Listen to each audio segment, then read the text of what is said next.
Hey guys, welcome to my channel. Hope you all are doing well. Please like, share and subscribe my channel.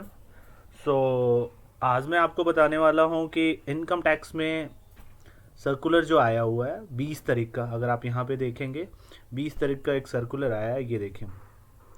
ठीक है, तो इसके बारे में मैं आज बताने वाला हूँ कि इनकम टैक्स ने सब्जेक्ट में आप देख सकते हैं extension of the limits of certain compliances to provide relief to the taxpayer in the view of okay. तो गवर्नमेंट ने कुछ रिलीफ दी है टैक्स पेयर्स को, तो वो एक एक करके मैं आपको बताऊंगा। टोटल आप देख सकते हैं यहाँ पे 14 है। ठीक है, तो चलिए चलते हैं, स्टार्ट करते हैं हम। सबसे पहला जो रिलीफ है, राइट, यहाँ से अगर हम देखते हैं सबसे पहला रिलीफ, ठीक है,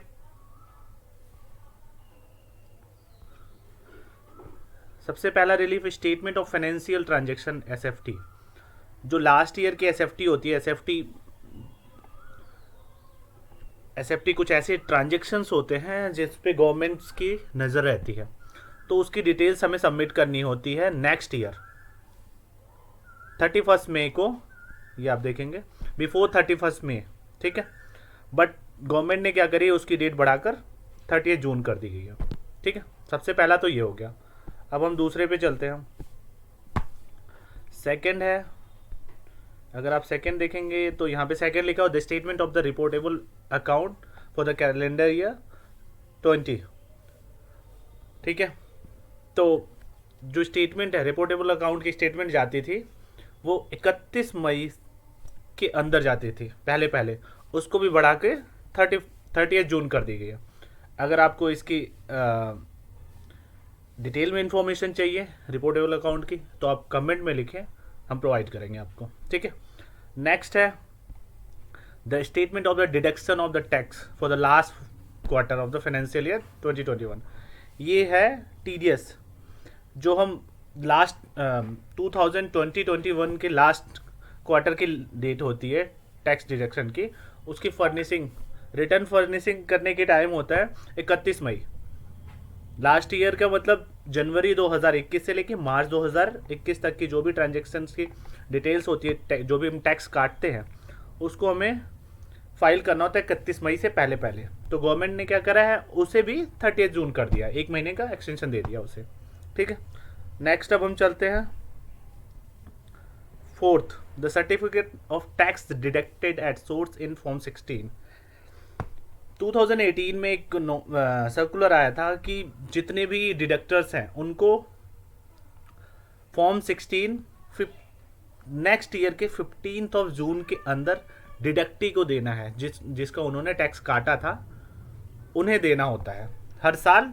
नेक्स्ट ईयर 15 जून से पहले पहले देना होता है पिछले साल के। अगर हम बात करें 2021 की, तो 2021 की हमें देना है, 2021 के देने हमें 15 जून से पहले पहले, बट गवर्नमेंट ने क्या करा है, उसे बढ़ाकर 15 जुलाई कर दी गई। ठीक है, ये तो हो गए 4। नेक्स्ट चलते हैं हम fifth, the TCS books adjustment statement in form 24G for the month of May 2021।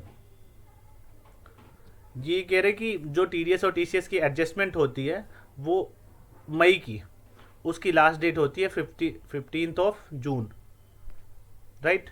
तो गवर्नमेंट ने उसको बढ़ाकर 30 जून कर देगी, राइट।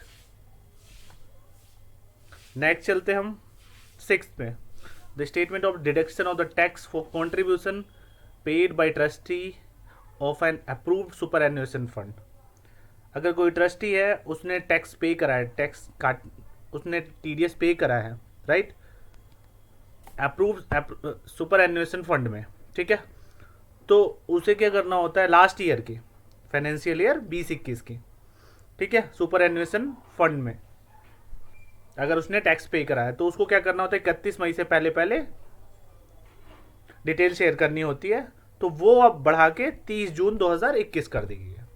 ठीक है, नेक्स्ट अब हम चलते हैं, the statement of the income paid or credited by an investment fund to its unit holder in form 16D। Form 16D के अकॉर्डिंग अगर कोई इन्वेस्टमेंट फंड में इनकम पेड हुआ है या इनकम क्रेडिट हुआ है, तो उसकी लास्ट डेट होती है पिछले साल की, उसकी लास्ट डेट होती है 15 जून को। हमें फॉर्म 64D कर सबमिट करना होता है, बट उसकी डेट बढ़ा के, ये देखिए ये 15 जून थी पहले, और उसकी डेट हमें 64D की जो सबमिशन की डेट होती है लास्ट ईयर की, वो 15 जून होती है, बट गवर्नमेंट ने बढ़ा के इसे 30 जून कर दी है। ठीक है, नेक्स्ट चलते हैं अब हम।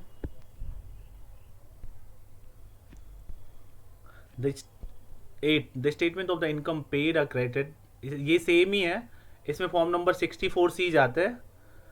अगर 64C जान रहा है आपका लास्ट ईयर का, और उसकी डेट 30 जून होती है, 64D की 50 जून होती है, राइट। एक बार मैं फिर से दिखा देता हूँ।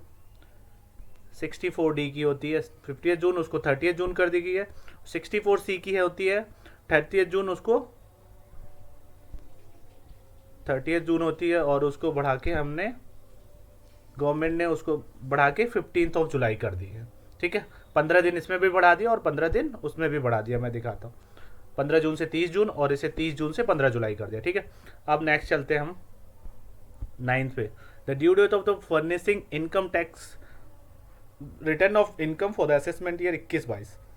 असेसमेंट ईयर 21-22 का मतलब, ये तो मोस्ट प्रॉब्ली सबको पता होगा कि ये पिछले फाइनेंशियल ईयर की बात कर रहे हैं, क्योंकि जब भी हम इनकम टैक्स में ITR की बात करते हैं तो वहाँ फाइनेंशियल ईयर नहीं होता, असेसमेंट ईयर होता है नेक्स्ट ईयर को। तो असेसमेंट ईयर 21-22 की जो लास्ट डेट होती है वो 31 जुलाई होती है, उसको बढ़ा के 30 सितंबर कर दिया गया 139(1) सेक्शन में, बिफोर ड्यू डेट वाली होती है 139(1). ठीक है, नेक्स्ट चलते हैं हम 10। The due date of the furnishing of the report of audit under any provision. ये बोल रहा है कि जो रिपोर्ट जाती है, ऑडिट रिपोर्ट जाती है, वो 30 सितंबर तक जाती है, 3CB 3CD एक्सेट्रा। ठीक है, वो 30 सितंबर तक जाती थी, बट उसे बढ़ा के 31 अक्टूबर कर दिया। क्यों? क्योंकि जब सबको एक एक महीने बढ़ा रहे हैं, रिटर्न को एक महीने बढ़ा रहे हैं, तो ऑडिट रिपोर्ट को भी एक महीने बढ़ाना पड़ा। ठीक है, नेक्स्ट अब हम चलते हैं। The due date of the furnishing report from an accounted by person entering into international transaction और स्पेसिफाइड डोमेस्टिक ट्रांजैक्शन। ये होती है ट्रांसफर प्राइसिंग कंपनी के लिए, राइट। ट्रांसफर प्राइसिंग कंपनी क्या होती है कि जो एक तो इंटरनेशनल ट्रांजैक्शन के लिए भी 92E जाती है, और ट्रांसफर प्राइसिंग कंपनी के लिए भी जाती है। ट्रांसफर प्राइसिंग कंपनी होती है जो 20 करोड़ से अबव जिनके ट्रांजैक्शंस होती है, और अपने इंटर कनेक्शन में उनके ट्रांजैक्शन होती है डोमेस्टिक, तो उनको 92E फॉर्म सबमिट करना होता था पिछले साल की, प्रीवियस ईयर के 92E फॉर्म। तो उसकी लास्ट डेट होती है 31 अक्टूबर, तो उसे बढ़ा के 30 नवंबर कर दी गई है, राइट। नेक्स्ट चलते हैं form 12। The due date of the furnishing of the return of income for the assessment year 21-22 same 139(1), जिसकी 31 अक्टूबर थी, उसको 30 नवंबर कर दी गई। पहला क्या था, अगर आप पहला देखेंगे, मैं आपको एक एक करके बता देता हूँ।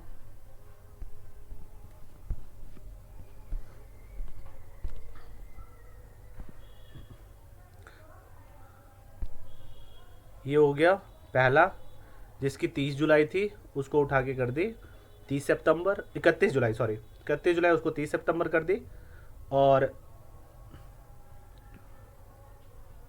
जिसकी 31 अक्टूबर थी उसको 30 नवंबर कर दी। अब नेक्स्ट चलते हैं हम 13 पे। The due date of the furnishing return of income assessment same है, 139(1) इधर भी है, 139(1) इधर भी है, और 139(1) इधर भी है, अगर आप ध्यान देंगे। ठीक है, तो ये तीन है, एक की लास्ट डेट होती है 31 जुलाई, एक की 31 अक्टूबर, और एक की 30 नवंबर। ठीक है, ये होती है नॉर्मल इंडिविजुअल के लिए 31 जुलाई, ये होती है ऑडिटेड के लिए, और ये होती है ट्रांसफर प्राइसिंग या जिनकी 92E जाती है उसके लिए होती है। तो इन सबको एक एक महीने बढ़ा दिया है, 31 जुलाई को कर दिया है 30 सितंबर, और 31 अक्टूबर को कर दिया 30 नवंबर, और 30 नवंबर को कर दिया इन्होंने 31 दिसंबर। तो ये होगी इसकी डिटेल, और ये लास्ट लास्ट रहेगी 14। The due date of the furnishing of the belated and revise return for the income tax assessment year 21-22 which is 31 December under subsection 4 and 5। 4 and 5 में क्या होता है? 4 में क्या होता है? 139(4) में होता है बिलेटेड रिटर्न और 139(5) में होते हैं रिवाइज रिटर्न। तो जिस ईयर की भी होती है उसकी लास्ट डेट 31 दिसंबर होती थी। 2 साल पहले नेक्स्ट ईयर तक होती थी, लेकिन 2 साल पहले चेंज हो गई है, दिसंबर तक ही होती है। तो गवर्नमेंट ने क्या करा, जो 31 दिसंबर है उसको उठा के इन्होंने 31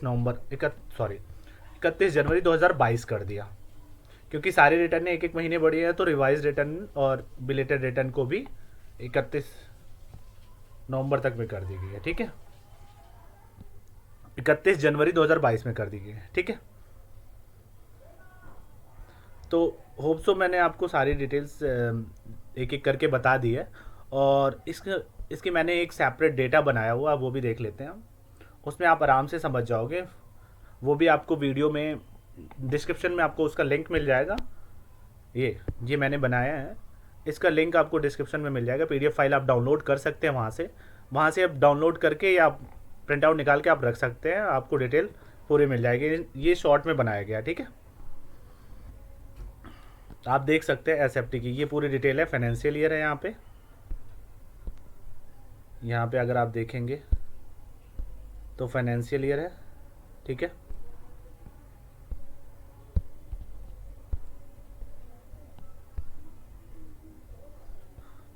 फर्स्ट देखेंगे फाइनेंशियल ईयर है।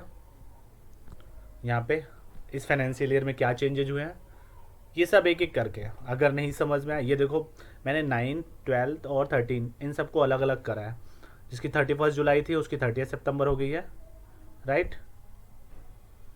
ये जो मैं बता रहा था 139(1) जिसकी 31 अक्टूबर है उसकी 30 नवंबर हो गई है।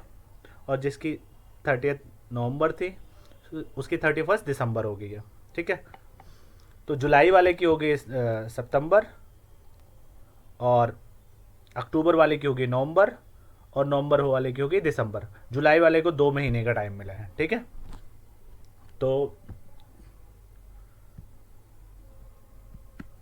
अगर आपको यहाँ से क्लियर एक एक करके थोड़ा डिटेल्स में लिखा हुआ है, अगर आप चाहते हैं तो यहाँ से ये पूरी डिटेल देख सकते हैं, इन शॉर्ट में देख सकते हैं। ठीक है, बट फिर भी अगर इसमें कुछ प्रॉब्लम होगी, क्योंकि ये मैंने हाथ खुद बनाया है, तो आप प्लीज़ एक बार कमेंट में लिख दें। हो सकता है मेरे से गलती भी हो जाए, क्योंकि मैंने डिटेल बनाए हैं। तो और अगर आप लिख देंगे तो हो सकता है कि किसी के पास गलत इन्फॉर्मेशन जाएगी तो वो सही कर दी जाएगी। ठीक है, बट अगर गलती हमारे से होती है तो प्लीज़ आप कमेंट में ज़रूर लिखें। ठीक है, हम चाहते हैं कि हम गलत इन्फॉर्मेशन प्रोवाइड ना करें।